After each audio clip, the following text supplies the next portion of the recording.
ที่ฉันประทับจิตประทับใจกับคุณคนนี้มากที่สุดสีบัชออนของอะไรคะพี่นินสวยมากวันนี้หน้านินอะมันเด้งกว่าเพื่อนผิวจริงของเธอที่ดีกว่าคือดีอะจบดีไปซื้อเถอะสวัสดีค่ะเพื่อนๆแล้วก็สวัสดีปีใหม่ประจำปี 2023 กันด้วยนะคะเปิดคลิปมาแบบสดใสปังๆรับปีใหม่ไปเลยนะคะและนี่คือคลิป Favorite Makeup of the Year ค่ะทุกคน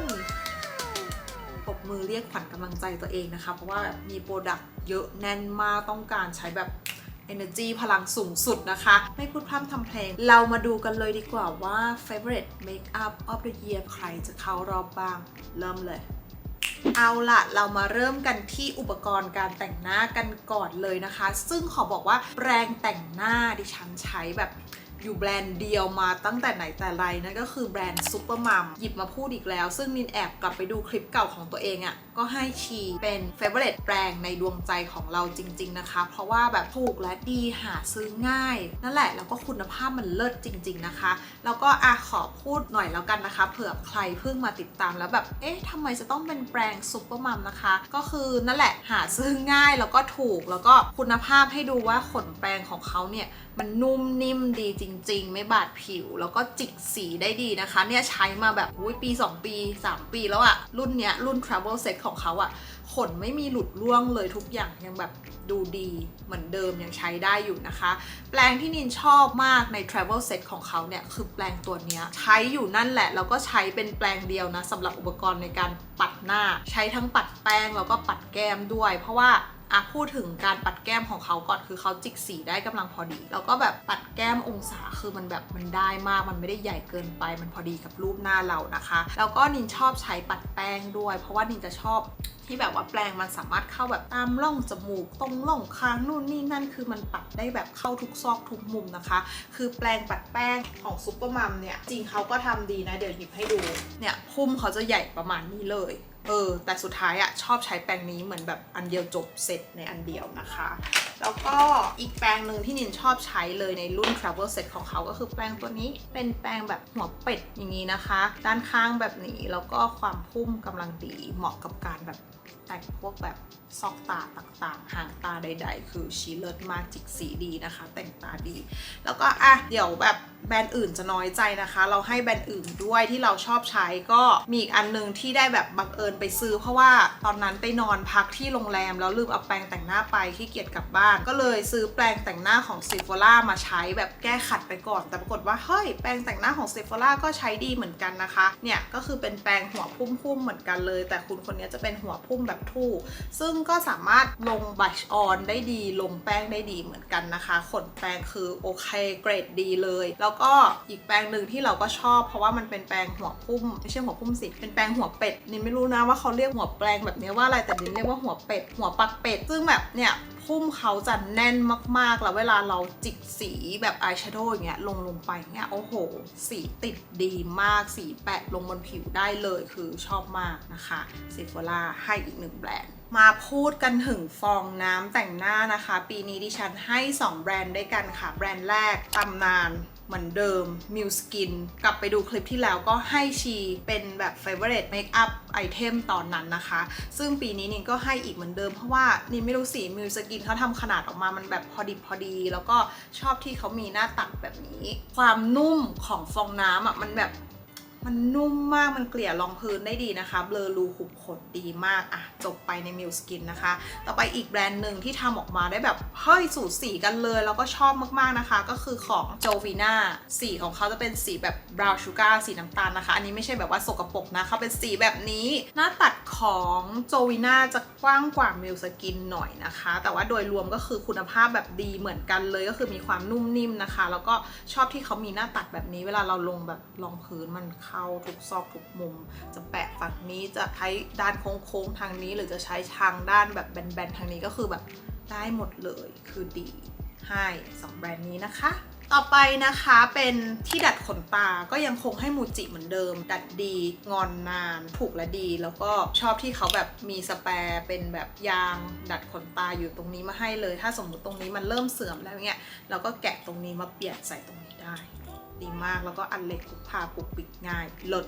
ปีนี้บอกตามตรงว่าไม่เจอพรามเมอร์ที่ใช่เลยลองมาหลายยี่ห้อมากนะคะในปีนี้แต่แบบยังไม่มีตัวไหนถูกใจก็เลยจะข้ามหมวดพรามเมอร์ไปนะคะเรามาเข้ากันสู่หมวดคอนซีลเลอร์กันเลยดีกว่าคอนซีลเลอร์ปีนี้นะคะก็มี2แบรนด์ด้วยกันซึ่งเอาแล้วติดอันดับอีกแล้วยาแอนาเตเซียปีที่แล้วก็ให้เขาไปปีนี้ก็ยังคงเป็นเขาอยู่ที่ชนะใจดิฉันเพราะว่า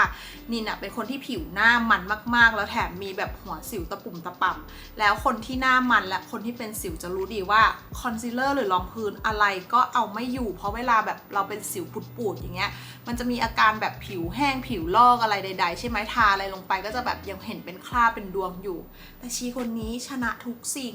ชีสามารถแบบว่าเกาะผิวเราอยู่ในเรื่องของการสู้ความมันบนผิวคือคนนี้ชนะเลิศไปเลยติดทนนานแล้วก็สามารถปกปิดพวกรอยดำรอยแดงสิวอะไรคือได้ดีคือเนียนกริบคือดีอ่ะจบ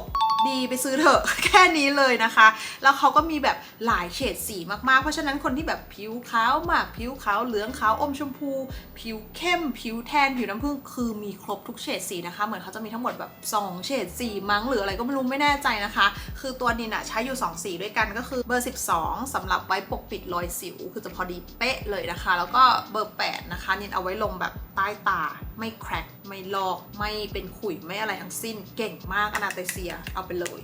ส่วนแบรนด์ที่2นะคะที่ได้ลองใช้แล้วก็ชอบเหมือนกันเฮ้ยทำดีเลยนะคะแต่เสียดายก็คือหาซื้อในไทยไม่ได้แล้วอ่ะอันนี้นินไปเจอตอนที่นินไปทริปอังกฤษนะคะก็คือของแบรนด์ NYX นินชอบคำว่า Bear with me concealer serum อะไรคือ concealer แล้วเป็นเซรั่มด้วยนะคะก็ไปหาข้อมูลอะไรเงี้ยเขาก็ประมาณแบบว่าเป็นคอนซีลเลอร์ที่มีแบบส่วนผสมของสารบำรุงผิวเป็นเหมือนแบบเซรั่มบำรุงผิวเป็นสกินแคร์ในตัวแล้วก็สามารถปกปิดได้ด้วยประมาณนั้นนะคะนินชอบเนื้อคอนซีลเลอร์ตัวนี้คือเขาจะแบบเหมือนเหลวๆบางๆทาแล้วไม่ได้หนักผิวแต่ปกปิดดีมากมันเรียบมันเนียนไปกับผิวเลยมันเหมือนเป็นผิวเราแต่ดีกว่าประมาณนั้นเลยนะคะวันไหนที่นินไม่ได้แต่งหน้าจัดชิลๆอะไรอย่างเงี้ยนินใช้แค่คอนซีลเลอร์ตัวเนี้ยจบคือผิวสวยเหมือนเป็นผิวเราเองเหมือนแบบใส่ฟิลเตอร์ใน IG แบบนั้นเลยนะคะกลับมาเถอะของดีเยอะเหมือนกันนะแต่ทำไมอยู่ต่อในไทยไม่ได้ไม่รู้เหมือนกันก็ถ้าใครแบบอยากลองก็ลองไปหาร้านพรีออเดอร์ดูนะคะเอาละในส่วนของรองพื้นนะคะนินมีทั้งหมด4ตัวด้วยกันอยู่ตรงหน้านะคะมาพูดกันถึงแบรนด์แรกที่แบบตกหลุมรักเลยในปี 2021 ที่ผ่านมานะคะก็คือ Giorgio Armani ตัวนี้แปลกใจมากเพราะว่าปกติเป็นคนที่ไม่ค่อยได้ใช้เครื่องสำอางจากแบรนด์ Giorgio Armani เท่าไหร่นะคะตัวนี้แบรนด์ส่งมาแต่ส่งมาปุ๊บแล้วแบบคลิกเลยชอบมากๆนะคะคือเป็นรองพื้นเนื้อแบบเขาเขียนไว้ว่า Natural Glow Foundation True to Skin เป็นแบบผิวจริงของเธอไปเลยนะคะแต่เป็นแบบว่าผิวจริงของเธอที่ดีกว่าซึ่งมันเป็นเรื่องจริงเป็นเนื้อรองพื้นที่แบบไลท์มากๆเบาบางเหมือนเราทาเซรั่มบำรุงผิวแบบนั้นนะคะบางเรียบเนียนไปกับผิวเลยแต่เสียดายนะคะที่แบบทางแบรนด์ส่งมาให้นินเป็นแบบเบอร์ที่เข้มกว่าแต่ก็ไม่เป็นไรเพราะว่ามีบางช่วงที่ผิวนินไปตากแดดไปทะเลมาอะไรเงี้ยแล้วผิวเข้มก็สามารถใช้คุณคนนี้ได้ที่ชอบเลยคือเขาแบบเนื้อบางเบาปกปิดดีติดทนผิวผ่องผิวสวยเบลอรูขุมขนกลิบนะคะพูดหมดแล้วครบทุกคุณสมบัตินะคะคือแบบได้ฟินิชลุคงานผิวที่ดีมากแต่สำหรับคนที่ผิวมันเนี่ยอาจจะแบบรู้สึกว่าเฮ้ยมันดูแบบอาจจะมีความโกลนิดๆนะคะก็ใช้แป้งเซตเอาแค่นี้จบไม่ได้เป็นปัญหาอะไรเนาะโดยรวมคือชอบเหมาะมากๆกับแบบวันสบายๆสวยๆไม่ได้ต้องการแบบความหนักหน้ามากชีคนนี้แบบชนะเลิศตัวถัดมานะคะถือว่าแบบราคาแรงเหมือนกันแต่ว่าอยากลองนะคะเพราะว่าไม่เคยลองรองพื้นของ Hourglass เลยก็เลยลองซื้อมานั่นแหละ Ambient Soft Glow Foundation นะคะซึ่งคุณคนนี้ก็ทำหน้าที่ปกปิดผิวได้ดีมากคือนินจะมองหารองพื้นที่เนื้อไม่หนักมากและปกปิดดีเพราะนินมีรอยสิวเยอะมากแต่ไม่ชอบความหนักของรองพื้นนึกออกปะก็มาเจอคุณคนนี้ซึ่งแบบเนื้อเขาก็มีความหนักอยู่ระดับหนึ่งแต่พอเกลี่ยลงบนผิวแล้วอะจะไม่รู้สึกหนักผิวเว้ยแล้วก็ปกปิดผิวดีได้งานผิวที่สวยอันเนี้ยวันไหนที่นินไปออกงานอีเวนต์นินจะใช้ตัวนี้โอ้โหเวลาโดนแฟลชถ่ายรูปอะไรคือผิวแบบสวยเล่นแสงเก่งมากๆนะคะบอกสีไว้เนาะเผื่อแบบมีคนไปซื้อตามนะคะนินใช้เบอร์ 7ค่ะชอบเหมือนกันนะคะติดทนดีคุมมันนานนะคะ ปกปิดดีเบลอรูขุมขนดีค่ะถัดมานะคะเป็นคุชชั่นดีใจมากที่คุณจังแซมุนเนี่ยผลิตคุชชั่นสีเข้มออกมาสักทีนะคะซึ่งสีเข้มสุดของเขาเนี่ยก็คือเบอร์25มีเดียมดีฟคือนินได้ยินคุณสมบัติอะไรนาของเขามาตั้งนานแล้วว่าอุ้ยคุชชั่นของจังแซมุนดีมากผิวสวยนู่นนี่นั่นอะไรเงี้ยแต่ไม่มีสิทธิ์ได้ใช้เพราะว่าเขาทำสีออกมาเป็นเฉดสว่างหมดเลยนะคะเพราะฉะนั้นคนที่ผิวเข้มอย่างดิฉันก็คือหมดสิทธิ์แต่ว่าตอนนี้เขามีสีเข้มแล้วทุกคนแต่ถ้าใครที่ผิวเข้มกว่านินไปเนี่ยอาจจะใช้ไม่ได้แล้วนะเพราะว่าขนาดเนี้ยนินใช้สีเข้มสุดของเขาอะยังรู้สึกว่ามีความสว่างกว่าผิวนินนิดนึงนะแต่ก็ถือว่าไม่แย่คือไม่ได้แบบวอกขนาดนั้นนะคะความเก๋ของเขาคือตรงเนี้ยตรงถาดของเขาเนี่ยมันจะมีแบบความแบบขรุขระตะปุบตะปับตรงเนี้ยก็คือเวลาเรากดคุชชั่นบางทีเนี่ยแล้วไปลงที่ผิวหน้าเลยเนี่ยมันอาจจะแบบว่ามีคุชชั่นส่วนเกินทำให้เวลาลงบนผิวแล้วมันดูหนาดูแบบเค้กกี้เกินไปนะคะเขาก็มีเทคนิคคือสามารถเอาคุชชั่นเนี่ยมาวนตรงอีถาดขรุขระตรงนี้ได้แล้วมันจะได้ปริมาณในการลงคุชชั่นที่พอดีบนผิวทำให้ได้งานผิวที่แบบสวยในแบบฉบับของจังแซมุนนะคะซึ่งตัวเนี้ยนินชอบมากๆก็คือผิวมันสวยมันสู้กล้องมันเล่นแสงมันแบบ3 มิติหลุดออกมาจากหน้าจออย่างนั้นอ่ะคือตอนแรกอ่ะวันที่นินลองอ่ะนินก็ไม่ได้คิดอะไรจนกระทั่งนินกลับมาดูฟุตเทจที่นินถ่ายวิดีโอคู่กับเพื่อนแล้วนินรู้สึกว่าหน้านินอ่ะมันเด้งกว่าเพื่อนงงปะเพราะว่าอีคูชั่นตัวเนี้ยมันทำออกมาดีจริงๆในเรื่องของการเล่นแสงนะคะแต่ก็มีบางคนที่แบบผิวหน้ามันบอกว่าใช้ในอากาศเมืองไทยไม่ค่อยเหมาะซึ่งนินก็มองว่าจริงถ้าสมมุติอยู่ในที่ร้อนๆมากจนเกินไปน้องก็อาจจะมีแบบความไหลมากนะคะแต่โดยรวมแล้วก็คือชอบนะคะถ้าใครแบบอยู่ทำงานออฟฟิศไม่ได้ไปตากแดดมากเดินห้างในงานกลางคืนอะไรเงี้ยคุณคนนี้ฉันแนะนำสุดท้ายในหมวดหมู่รองพื้นที่ฉันประทับจิตประทับใจกับคุณคนนี้มากที่สุดคือเป็นอะไรที่แบบเกินคาด Ultra Violet SPF 50 Daydream Skin Tint Well นะคะจริงๆแล้วอะเขาคือครีมกันแดดที่มาในรูปแบบเนื้อรองพื้นคือเป็นเนื้อ tinted อะทุกคนก็คือจะมีความบางเบาปกปิดกลางๆแต่สามารถ build up ได้แต่เวลาลงแล้วอะผิวสวยมากวันไหนที่นินใช้ตัวเนี้ยในการลงผิวอะนินจะโดนทักตลอดเลยว่าวันนี้ใช้อะไรทำไมผิวหน้าสวยจังนิกก็เหมือนกันนิกก็คือแฟนก็คือจะถามว่าวันนี้ผิวเธอดูสวยๆจังใช้อะไรหรออะไรเงี้ยทุกครั้งที่ใช้อันเนี้ยจะโดนทักตลอดนะคะว่าผิวสวยเพราะว่านินรู้สึกว่าเขาดูเป็นแบบผิวเป็นผิวจริงๆนะคะอย่างนินเนี่ยมีรอยดำจากสิวเยอะมากนะคะก็คือจะใช้คุณคนนี้ลองไปก่อน1ชั้นให้แบบได้งานผิวฟิลเตอร์ปุ๊บแล้วในส่วนของรอยดำอะไรเงี้ยเราค่อยเอาคอนซีลเลอร์มาเก็บอีกทีหนึ่งจบได้งานผิวที่แบบสวยมากๆคือดูผิวเป็นผิวดูได้ฟีลแบบ I woke up like this แล้วแบบผิวสวยเลยแนะนำนะคะส่วนสีที่นินใช้ก็คือสี V7 ค่ะสามารถหาซื้อได้ใน Sephora นะคะเป็นแบรนด์ออสเตรเลียค่ะดีมากแนะนำเลยสำหรับใครที่แบบไม่ค่อยชอบแต่งหน้าหนักๆต้องการผิวสวยอะไรเงี้ยโดยเฉพาะเวลาไปออกเดทหลอกผู้ชายว่าผิวหน้าเราสวยตัวนี้มันเลิศแป้งฝุ่นอีกหนึ่งแบรนด์ที่อยากแนะนำถ้าใครมีเงินถึงควรจะมีสิ่งนี้ติดไว้ในกลุ่มนะก็คือ Laura Mercier ค่าไม่ตายจริงๆคือก่อนหน้านี้นี่เคยได้ยินมาเยอะมากทุกคนก็จะแบบว่าแป้งอะไรคุมมันแป้งฝุ่นอะไรคุมมันก็ทุกคนก็จะต้องตอบเป็นเสียงเดียวกันว่า Laura Mercier นะคะซึ่งนี่ไม่เคยได้มีโอกาสใช้เลยจนกระทั่งเมื่อปีที่ผ่านมาได้มีโอกาสใช้คุณเขาซึ่งคุณคนนี้ความเก๋คือเขาเป็นแป้งสีแบบนินจำไม่ได้เป็นแบบสีโรสโกมั้งเขาใช้ชื่ออะไรเงี้ยเป็นออกโทนสีชมพูนิดหน่อยแต่ไม่ได้ชมพูแบบพิงค์ออกมาขนาดนั้นนะคะคือยังมีความแบบเป็นแป้งโปร่งแสงที่มีโทนสีชมพูนิดซึ่งเวลาใช้แล้วเนี่ยมันทำให้ผิวหน้ามันผ่องขึ้นคือสีชมพูเนี่ยมันจะไปปรับผิวของเราให้สว่างขึ้นถ้าใครแบบมีงานกลางคืนหรืออะไรเงี้ยหรือต้องการความหน้าผ่องเป็นพิเศษก็คือหยิบคุณคนนี้มาใช้ได้เลยนะคะเบลอรูขุมขนดีนะคะแล้วก็ให้ฟินิชลุคแบบเป็นผิวแมตต์ไปทั้งวันคุมมันเก่งมากนะคะคุณป้าลอร่าเมอร์ซิเออร์ตัวสุดท้ายที่ชอบที่สุดในบรรดาแป้งที่พูดมาเมื่อกี้อันนี้คือให้ที่หนึ่งในดวงใจเลยนะคะก็คือดร.พงศ์ Zero Pore เป็นอีกแบรนด์หนึ่งที่เป็นแบรนด์ไทยที่รู้สึกว่า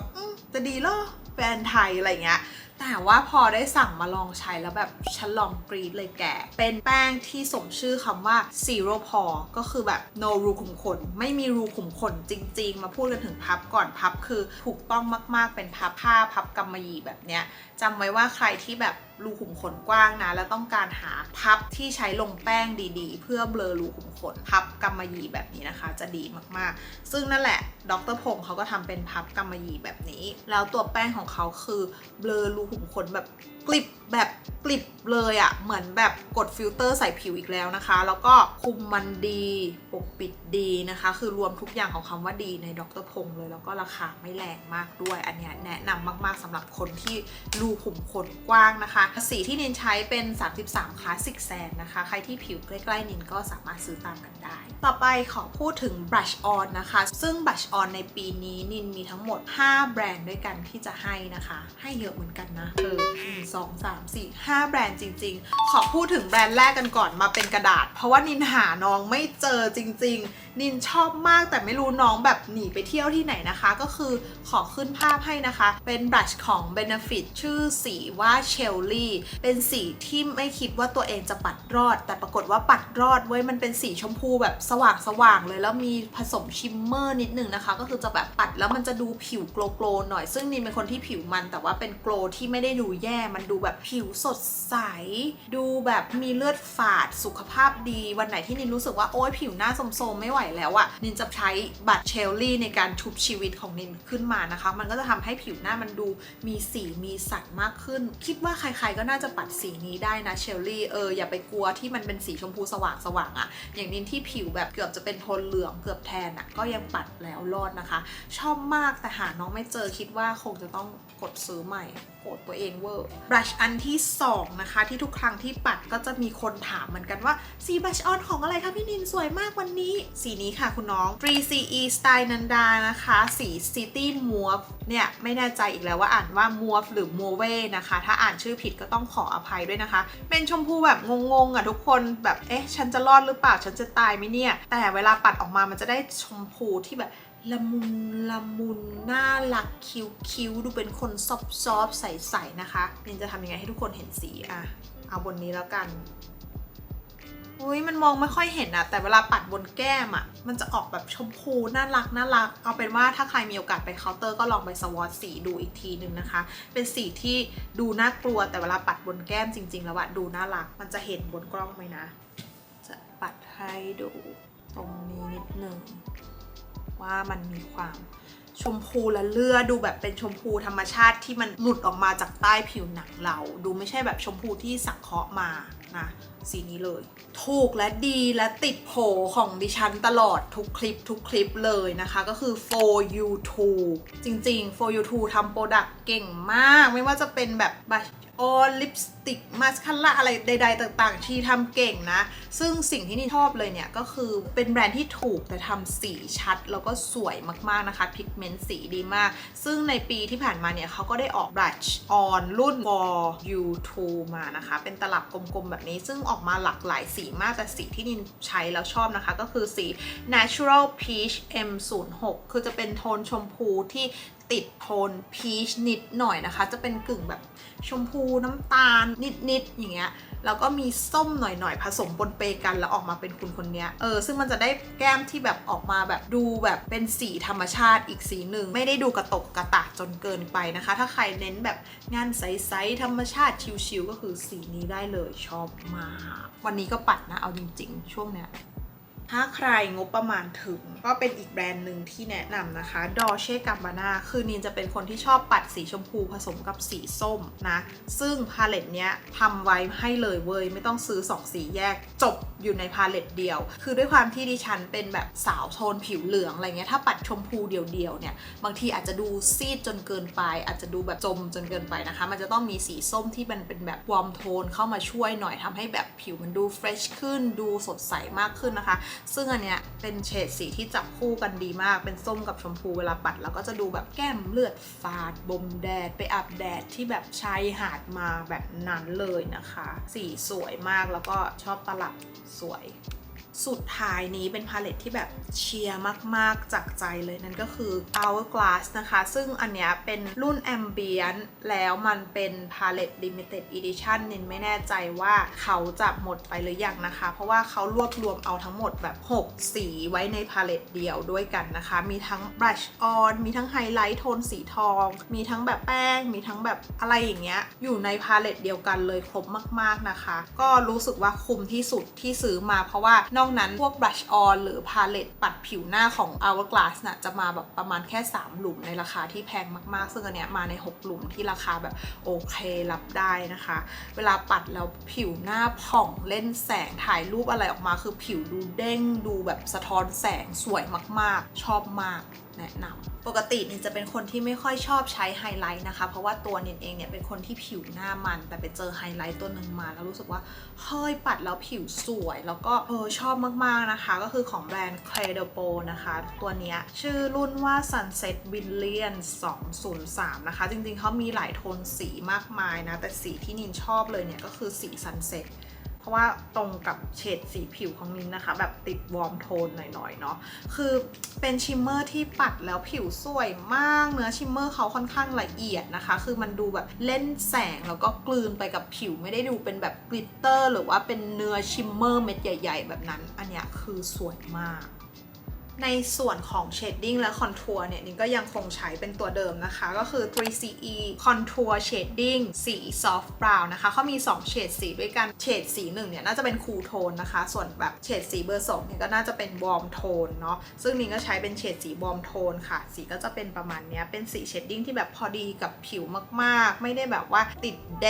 งหรือว่าติดเหลืองจนเกินไปคือมันแบบเหมาะกับสาวผิวเอเชียอย่างเรานะคะก็เลยยังใช้ต่อไปยังหาแบบตัวตายตัวแทนไม่ได้สำหรับ Eyeshadow แต่งตานะคะในปีนี้มี3พาเลตด้วยกันค่ะพูดกันถึงพาเลตแรกเลยก็คือของแบรนด์เบียร์ถ้าอ่านไม่ผิดนะเป็นแบรนด์เกาหลีนะคะดูสี Eyeshadow เขาน่ารักสวยมากๆนะคะเป็นโทนสีธรรมชาติมีน้ำตาลเข้มน้ำตาลอ่อนมีตรงนี้ก็คือลงเป็นเบสได้อะไรเงี้ยลงเป็นไฮไลท์ได้แล้วก็ตัวเนื้อชิมเมอร์กลิตเตอร์ของเขาก็คือสวยเล่นแสงมากๆคือทาไปแบบงานกลางคืนคือเลิศตาโดดตาเด้งมากๆค่ะแล้วก็ราคาถือว่าอยู่ในระดับที่แบบว่าถูกและดีแนะนำต่อไปพาเลตที่2นะคะเป็นของซูเปอร์มัมนี้ก็ทำพาเลตอายแชโดว์เก่งเหมือนกันคือสีเขาชัดแล้วก็สวยมากๆอันนี้นินใช้เมื่อ 2-3 เดือนที่ผ่านมานะคะเพราะว่าสีผมนินอะเพิ่งไปย้อมสีผมมาเป็นแบบโทนน้ำตาลแดงอะไรเงี้ยก็เลยจะชอบแต่งตาให้มันแบบเนี่ย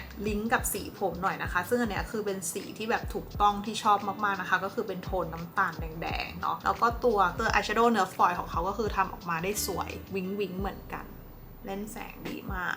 สุดท้ายนะคะ 3CE เข้ารอบเยอะมากงงมาก 3CE พาเลตเนี้ยคือสวยมากนะคะจริงๆเขามีทั้งหมด3พาเลตด้วยกันมั้งแต่พาเลตที่นินชอบเนี่ยก็คือ Motion Flame คือเป็นเฉดโทนสีชมพูงงปะคนอย่างฉันชอบโทนสีหวานๆเฉยเปล่าคือมันแบบมันมีเฉดสีที่แบบน่ารักคือมันแต่งได้หลายลุคเลยอะมีทั้งแบบโทนธรรมชาติแล้วก็ถ้าใครแบบอยากหวานๆหน่อยก็มีชมพูแซมๆเข้ามานะคะแต่ถือว่าเป็นแบบเฉดสีที่แบบสวยอะแต่งได้แบบ everyday look ไปจนถึงแบบงานปาร์ตี้งานกลางคืนก็คือแต่งได้คุ้มมากๆนะคะพาเลตนี้มีทั้งแบบเนื้อแมตต์เนื้อชิมเมอร์เนื้อฟอยล์ครบเลย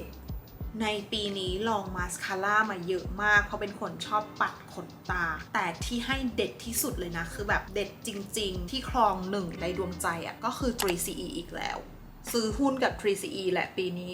คือชอบอยู่ 2 รุ่นนะคะของ 3CE ก็คือรุ่น For Long Lift Lash ก็คืออันเนี้ยเหมาะกับปัดแล้วเด้งแล้วยาวนะคะแล้วก็อีกอันนึงก็คือ For Clean Volume Lash ก็คือปัดแล้วขนตาดูหนาซึ่งทั้ง2เนี่ยเป็นแบบ waterproof นะคะอย่างนินเนี่ยหนักตามันมากก็ไม่เกิดแพนด้าอะไรใดๆนะคะนินจะเปิดให้ดูหัวแต่ละอันก่อนอย่างคุณคนนี้ก็คือ Volume Lash นะคะก็จะเห็นว่าตัวแปรงของเขามีความโค้งนะคะแล้วก็ซี่แปรงของเขามีความถี่มากๆเพราะฉะนั้นเวลาปัดขนตาเนี่ยไม่มีการพันกันแน่นอนเวลาปัดทีไรก็คือขนตาเด้งมากอีกตัวนะคะก็คือ For Long Lift Lashes นะคะก็คือให้ขนตายาวและเด้งนะคะอันเนี้ยเขาก็จะมีความโค้งเหมือนกันแหละแต่จะไม่ได้โค้งเท่าตัวที่แล้วนะคะแต่ก็คือซี่แปรงขนแปรงของเขาอะมีความถี่เหมือนกันปัดแล้วขนตาเรียงเส้นสวยมากชอบก็ยังโหวตอยู่นะคะว่าให้เป็น 3CE อันดับ1ในใจเรื่องมาสคาร่า ค่ะในส่วนของอายไลเนอร์เนื้อดินสอนะคะที่ใช้มาตลอดทั้งปีแต่ก็ไม่ได้รู้สึกแบบว้าวหรืออะไรขนาดนั้นเพียงแต่ว่าเราใช้อยู่แบรนด์เดียวก็เลยเอามาติดไว้ใน Favorite of the Year ไปเลยแล้วกันนะคะอันนี้เป็นของ Sephora นะคะตัวนี้ก็คือเป็น waterproof ด้วยซึ่งนินจะใช้อายไลเนอร์เนื้อดินสอสีน้ำตาลอยู่สีเดียวเพราะว่ารู้สึกว่าเราเป็นคนที่แบบหน้าดุก็เลยไม่ได้อยากจะกรีดตาให้มันแบบเข้มมันคมอะไรไปมากกว่านั้นก็ต้องการความละมุนความซอฟต์ของดวงตาก็เลยจะใช้เป็นโทนสีน้ำตาลซึ่งอันนี้ก็จะเป็นหัวออโต้ไลน์หมุนๆนะคะหมุนออกมาได้เลยไม่ต้องเหลาไม่ต้องอะไรใช้ง่ายนะคะแล้วก็หัวอีกฝั่งหนึ่งไม่เคยใช้มาก่อนเลยอะหัวอีกฝั่งหนึ่งก็จะเป็นหัวแบบหัวสปอนจ์แบบนี้นะคะสามารถเอามาถูสมัชให้มันแบบเบลอๆได้แล้วแต่นะคะแล้วก็อีกอันนึงนะคะอายไลเนอร์ที่เป็นหัวปากกาชอบมากอันนี้คือ the best จริงๆอันนี้คือโหวตแล้วก็แนะนำมากๆนะคะก็คือของ Super Shade นะคะเป็นแบรนด์คนไทยเหมือนกันซึ่งเขาทำอายไลเนอร์ออกมาหลายเฉดสีมากๆมีตั้งแต่แบบน้ำตาลอ่อนไปเลยนะคะที่เอาไว้แบบแรงเงาทำเป็นแบบเขาเรียกอะไรนะทำเป็นแบบถุงใต้ตา under eye อะไรอย่างนั้นน่ะเป็นดอลลี่บิ๊กอายอะไรพวกนั้นน่ะมีเป็นเฉดสีนั้นไปเลยไปจนถึงแบบน้ำตาลเทาน้ำตาลเข้มไปจนถึงดำนะคะซึ่งสีที่นินชอบเลยก็คือสีบราวน์เลเวล 3ถ้าให้ดูหัวของเขาคือมันมีความแบบเรียวเล็กแหลบที่สุดตั้งแต่เคยใช้อายไลเนอร์มาแล้วเนี่ยคือเรียวแล้วก็คมมันทำให้แบบเวลาเราวาดหางตามันได้แบบคมกริบชอบมากๆแล้วก็ waterproof ด้วยในส่วนของงานคิ้วนะคะจะพูดกันถึงดินสอเขียนคิ้วกันก่อนมีอยู่3แบรนด์ด้วยกันแบรนด์แรกก็คือแบรนด์ Anastasia Beverly Hills อันเนี้ยชอบที่ตัวไส้ดินสอของเขามันเรียวเล็กมากๆนะคะทำให้เหมาะกับงานที่ต้องแบบเขียนขนตาเป็นเส้นแบบเนี้ยก็คืออันนี้เลยนะคะวาดเชฟขนตาได้ง่ายมากแล้วก็เนื้อเขียนง่ายติดทนผิวค่ะอันที่2นะคะที่ชอบก็คือของ 3CE อีกแล้ว 3CE นะคะที่ชอบเลยก็คือมันมีหัวสกูลี่เหมือนกันเนาะตัวเนื้อดินสอจะเป็นแบนๆแบบนี้นะคะแบนและเรียวอันเนี้ยก็เหมาะกับการเขียนแบบเป็นลายเส้นเหมือนกันวาดง่ายสร้างเฉดง่ายสวยนะคะแล้วก็มีหลายเฉดสีให้เลือกเข้ากับสีผมได้เลยเนาะส่วนอันที่3เนี่ยอันสุดท้ายเพิ่งได้ลองใช้แล้วก็ชอบเหมือนกันเป็นแบรนด์คนไทยนะคะชื่อแบรนด์ว่า Everpink สีที่นินใช้คือ The Sexy One เพราะว่าฉันเป็นคนเซ็กซี่ก็จะเป็นหัวแบบนี้เรียวๆเล็กๆเหมือนกันนะคะเขียนง่ายเหมือนกันสีกำลังดีไม่กระตุกกระตากจนเกินไปสร้างเชฟคิ้วได้สวยมากๆจบเรื่องของดินสอเขียนคิ้วนะคะทีนี้ก็จะพูดถึงมาสคาร่าที่สำหรับใช้ปัดคิ้วแบรนด์นี้ชอบมากตลอดทั้งปีที่ผ่านมาก็คือโหวตแบรนด์นี้แบรนด์เดียวนะคะก็คือของ Benefit 24 Hour Brow Setter ตัวนี้นะคะจะเป็นเจลมาสคาร่าปัดคิ้วมาสคาร่าปัดคิ้วเนื้อใสๆwhatever นั่นแหละอันเนี้ยตัวหัวแปรงของเขาน้องจะเหมือนตะขาบแบนแล้วก็มีแบบขนซึ่งมันงัดขนคิ้วได้เด้งสวยมากๆ Benefit เก่งเรื่องคิ้วจริงๆเนาะแล้วก็สุดท้ายเนี่ยของแบรนด์ Everpink เพิ่งได้มาลองเหมือนกันนะคะพร้อมกับตัวดินสอตัวนี้แล้วก็ใช้แล้วชอบเลยนะคะตัวนี้จะเป็นมาสคาร่าปัดคิ้วที่มีโทนสีน้ำตาลอย่างที่บอกว่าช่วงนี้นินทำสีผมนินก็ต้องการแบบย้อมคิ้วนินให้มันสว่างขึ้นให้มันแมทช์กับสีผมนิดนึงซึ่งอันเนี้ยก็เป็นสีน้ำตาลที่แบบว่าทำออกมาได้ดีเลยขนแปรงของเขาปัดแล้วขนคิ้วสวยมากแล้วก็ตัวเนี้ยมีสารบำรุงด้วยเขามีแบบสารบำรุงจากดอกอัญชันอะโลเวราอะไรก็ไม่รู้ช่วยให้แบบว่าขนคิ้วขึ้นเพิ่มด้วยดีมากในส่วนของลิปสติกปีนี้นะคะเข้ารอบมา6แบรนด์ด้วยกันนะคะพูดถึงแบรนด์แรกเลยก็คือแบรนด์ Super Mom นะคะรุ่นนี้นินชอบมากนะคะคือเป็นรุ่นนูดนะคะสีที่ชอบเลยก็คือจริงๆเขามีหลายนูดหลายโทนมากสวยทุกโทนแต่ว่าสีที่นินชอบที่สุดคืออัลมอนด์นูดเป็นสีนูดที่แบบน่ารักทาแล้วไม่ป่วยนะคะจะเป็นนูดแบบออกโทนชมพูน้ำตาลหน่อยๆแล้วเนื้อเขาก็เกลี่ยง่ายมากๆด้วยแบบนี้เป็นนูดที่สวยมากเหมาะกับทาออกงานทาในชีวิตประจำวันคือได้หมดเลย Super Mom Almond Nude ฝากไว้ค่ะถัดมานะคะเป็นลิปของ For You Too ซึ่งนินรู้สึกว่าเขาทำได้ดีมากๆเลยก็คือรุ่น Jelly Tint คือบอกไม่ถูกมันเป็นเนื้อทินที่มีความเป็นเจลลี่ด้วยคือมันไม่ใช่ทินที่แบบว่าทาแล้วปากมันแห้งๆทุกคนมันมีความแบบ วาวๆตอนทาใช่ปะแล้วพอแบบระหว่างวันเรากินข้าวกินน้ำอีความวาวมันหลุดหายไปอะสีมันจะฝังติดลงไปในปากถือว่าเป็นลิปที่แบบติดทนมากๆเลยนะคะและนินก็ชอบ texture ของเขาคือมันดูมีความแบบนุ่มละมุนนะคะมีหลายเฉดสีเหมือนกันนะคะแต่สีที่นินชอบเลยก็คือสีเบอร์ 06 M&M สีแบบนูดโทนน้ำตาลค่ะต่อมานะคะซื้อเพราะว่าชอบแพ็กเกจล้วนๆเลยนะคะก็คือของ Byredo แต่ปรากฏว่าพอทาแล้วใช้ไปสักพักแล้วก็ชอบสีของเขาทำสีออกมาสวยมากนะคะตัวนี้เป็นลิปฟิลลิ่งแบบเนื้อไวนิลนะคะก็คือจะมีความแบบวาวๆแล้วก็มีสีที่แบบชัดแบบนี้นะคะเนื้อมันจะแบบวาวเล่นแสงสวยมากๆเลยนะคะสีที่นินชอบเลยคือสีถ้าจำไม่ผิดคือสีโอเบิร์นนะคะ204แต่ว่าความติดทนอาจจะติดไม่ค่อยทนเท่าไหร่นะคะด้วยความที่เขาเป็นเนื้อวาวๆก็ไม่เป็นไรเราก็เติมระหว่างวันได้แต่นินชอบ texture ของลิปสติกก็คือเนื้อมันแบบเขาเรียกอะไรนะมันมีความวาวแล้วก็เติมความชุ่มชื้นให้ปากได้ดีนะคะกลบล่องปากได้มิดเลยสีสวยด้วยเป็นแบบอันนี้จะออกเป็นโทนนูดติดส้มๆหน่อยนะคะอันนี้ได้มาตอนไปลองคุชชั่นจังแซมุนแล้วก็พี่ BA ป้ายยาแรงมากคือนินชอบลิปที่มันเนื้อวาวๆแบบนี้อยู่เลยเว้ยแต่ว่าลิปอันเนี้ยมันเป็นเนื้อวาวที่มีความเป็นเนื้อทินด้วยจะเหมือนกับเจลลี่ทินของ For You To นะคะจะคล้ายๆกันเลยแต่อันนี้จะมีความแวววาวกว่าแล้วก็เวลาพอกินข้าวกินน้ำอะไรระหว่างวันความวาวหลุดปุ๊บสีจะแบบติดทนบนผิวซึ่งอันเนี้ยติดทนมากจริงๆนินเคยทาอันเนี้ยแล้วก็อยู่ไปทั้งวันอะกินข้าวกินน้ำอะไรยังมีสีติดอยู่ที่ปากนะคะทำเก่งมากอันนี้เขามีหลายเฉดสีด้วยกันเลยแต่สีที่นินชอบนะคะก็คือสีซอฟต์เบจค่ะนูดโทนน้ำตาลเห็นไหมนินเช็ดให้ดูว่าชีไม่ออกนะคะชีติดทนยิ่งถ้าเป็นแบบพวกสีชมพูสีแดงจัดๆโอ้โหสีชัดมากส่วนคุณคนนี้ถือว่าเป็นตัวตึงสาขาลิปกลอสในปีที่แล้วเลยนะคะก็คือ Patrick Ta Pumping Gloss นะคะสี Full Styling นะคะตัวนี้นินชอบมากคือทาแล้วอะปากมันดูแบบล่องมันเติมเต็มมันอวบอิ่มมันดูแบบ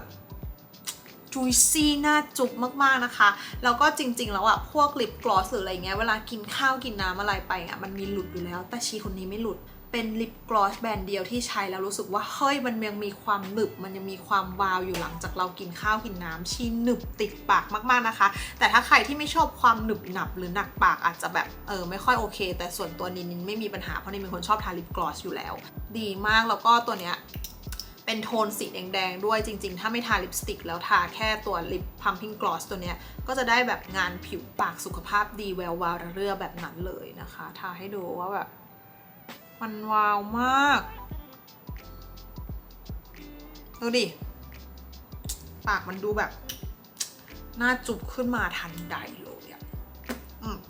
สุดท้ายนะคะในสาขาลิปอันนี้ได้ลองเมื่อเดือนธันวาคมที่ผ่านมาแล้วแบบกรีดเลยให้เป็นอันดับหนึ่งในใจไปเลยนะคะคุณคนนี้คือลิปกลาส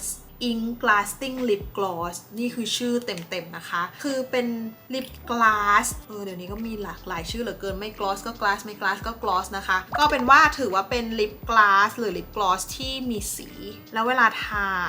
คือสวยมากคือเอาจริงๆได้ฟีลลิ่งเหมือนคุณคนนี้เลยคือทาแล้วแบบปากมันมีความแวววาวแต่คนนี้จะมีความแบบสีชัดกว่าทาเดี่ยวๆก็ได้ก็จะได้งานแบบปากโทนชมพูละเลื่อนะคะชอบมากจริงๆเขามี2สีนะคะแต่นินชอบสี03เวลาทาแล้วแบบหน้ามันดูสดใสดูแบบเปล่งปลั่งดีนะคะนี่เล่นแสงดีมากวิ่งวิ่งวิ่งสุดท้ายนะคะในขั้นตอนของการแต่งหน้าคนที่ผิวหน้ามันขาดสิ่งนี้ไม่ได้เลยนั่นก็คือMakeup Fixing Spray นะคะซึ่งนินชอบยี่ห้อนี้มากแบรนด์เนี้ยเพื่อนซื้อมาฝากจากประเทศเกาหลีนะคะนี่ไม่รู้ว่าอันไหนคือชื่อแบรนด์ So Natural หรือเปล่าน่าจะคือ So Natural น่าจะเป็นชื่อแบรนด์เพื่อนซื้อในโอลิฟยังนะคะถ้าใครไปเกาหลีจำไว้ว่ากดสิ่งนี้มาเยอะๆหิ้วสิ่งนี้มาเยอะๆมันดีมากจริงๆคือเป็น Makeup Setting Fix ที่แบบมีความเหมือนแบบล็อกเครื่องสำอางบนผิวหน้าได้ดีมากๆแล้วก็นินชอบที่หัวสเปรย์เขาเป็นละอองหมอกนุ่มๆนุ่มมากสเปรย์ของบางยี่ห้ออ่ะคือฟิกซ์เมคอัพได้ดีก็จริงแต่สเปรย์คือทำห่วยมากคือออกมาเป็นแบบสายยางสายฉีดน้ำสายสปริงเกิลอย่างนั้นอะแล้วมันทำให้แบบทำลายรองพื้นบนผิวหน้าให้แบบหลุดออกหมดเลยนะคะแต่อันเนี้ยคือมันแบบมันนุ่มเหมือนมันแบบเขาเรียกอะไรอะมันล็อกผิวหน้าของเราไว้อย่างเงี้ย ในแบบละอองหมอกละอองน้ำนั้นน่ะมันมีความนุ่มนวลมากๆนะคะแล้วก็นินทดลองใช้มาโอ้โหทั้งปีเลยอะนินก็รู้สึกได้เลยว่าฉีดล็อกเมคอัพได้ดีจริงๆนะคะแล้วก็สามารถฉีดพ่นระหว่างวันเพิ่มความสดชื่นได้ด้วยเชียร์อยากไปเกาหลีเลยเนี่ยจะไปเหมามาลังหนึ่งเลยค่ะ Makeup Fixing Spray อีกแบรนด์หนึ่งนะคะที่ได้ยินเหล่าบล็อกเกอร์หลายคนพูดมาหนาหูมากเลยว่าใช้ดีมากๆรวมไปถึงน้องเนอร์สรีอัสเพื่อนสาวของเราก็บอกว่ามึงใช้ดีซื้อเถอะเพราะว่ามึงหน้ามันก็เลยลองซื้อมาใช้ดูนะคะปรากฏว่ามันล็อกเมคอัพได้ดีจริงๆคือเมคอัพไม่มีไหลเลยแต่งหน้ามายังไงก็ยังคงอยู่แบบนั้นนะคะแต่ถ้าใครที่ผิวหน้ามันมากๆถ้าสมมติว่าวันไหนอากาศร้อนๆเนี่ยก็จะมีความวาวๆบนผิวหน้าบ้างแต่เมคอัพไม่มีการสลายไม่เป็นคราบไม่ยะหยาบาหยาคือคุณคนนี้เลยล็อกเมคอัพอยู่จริงๆหายใจก่อนเมื่อกี้คือแบบแทบไม่ได้หายใจเลยหมดไปแล้วนะคะกับ favorite makeup of the year นะคะก็หวังว่าจะมีตัวที่แบบว่าโดนใจเพื่อนๆหรือมีแบบอันไหนไอเทมอะไรที่เพื่อนๆใช้อยู่หรืออยากจะแนะนำอะไรอยากจะป้ายยานินกลับ makeup ชิ้นไหนเป็น favorite ของเพื่อนๆที่ผ่านมาคอมเมนต์แชร์กันได้นะคะเผื่อแบบมีเพื่อนๆคนไหนสนใจแล้วก็แบบรอจดอยู่นะคะส่วนใครที่ชื่นชอบโปรดักต์ไหนไม่ต้องหยุดแคปหน้าจอให้วุ่นวายนะคะเพราะว่านินทำเป็นลิงก์ไว้ให้แล้วนะคะสามารถกดเข้าไปแล้วก็ไปเลือกเซฟภาพได้เลยอำนวยความสะดวกให้พวกคุณสุดๆนะคะอย่าลืมนะคะถ้าใครที่ยังไม่ได้ดู favorite skincare and body care of the year กับ favorite things of the year ก็ไปตามกดดูกันได้นะคะเพราะว่านินทำออกมาแบ่งให้3คลิปเลยจะได้ดูกันง่ายๆเนาะก็ขอบคุณเพื่อนๆที่ติดตามกันนะคะเข้ามาดูแล้วก็คอยซัพพอร์ตกันคอยมาเม้นให้กำลังใจกันนะคะหวังว่าปีนี้จะเป็นปีที่ดีสำหรับทุกคนนะคะแล้วนินก็จะพยายามคัดสรรหาสิ่งดีๆมาทำคอนเทนต์รีวิวให้เพื่อนๆได้ดูกันค่ะสำหรับวันนี้นินไปแล้วนะคะไว้เจอกันคลิปหน้านะบ๊ายบาย